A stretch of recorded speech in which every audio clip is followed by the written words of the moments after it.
Hi, ಎಲ್ರಿಗೂ ಶುಭ ಮಧ್ಯಾಹ್ನ. Good afternoon everybody. ನಿಮಗೆಲ್ರಿಗೂ ಗೊತ್ತಿದ್ದಂಗೆ ನಾಳೆ ಅಂದರೆ 21/9/2024 ಶನಿವಾರ ಬೆಳಗ್ಗೆ 9 ಗಂಟೆಯಿಂದ ಬೆಂಗಳೂರು ಗ್ರಾಮಾಂತರ ಜಿಲ್ಲೆ ಕರಾಟೆ ಪಂದ್ಯಾವಳಿಯು ಇದೇ ಹೊಸಕೋಟೆ ತಾಲೂಕಿನ ಸುಲಿಬೆಲೆ ಬೆಟ್ಟಹಳ್ಳಿ ಕಿಂಗ್ಡಮ್ ಇಂಟರ್ನ್ಯಾಷನಲ್ ಸ್ಕೂಲ್ನಲ್ಲಿ ಆಯೋಜನೆಯನ್ನು ಮಾಡ್ಕೊಂಡಿದ್ದೀವಿ.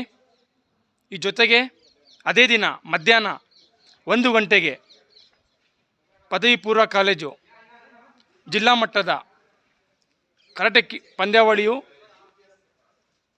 ಇದೇ ದಿನ ನಾವು ಹಮ್ಮಿಕೊಂಡಿದ್ದೇವೆ. ಹಾಗಾಗಿ ಎಲ್ಲ ವಿದ್ಯಾರ್ಥಿಗಳು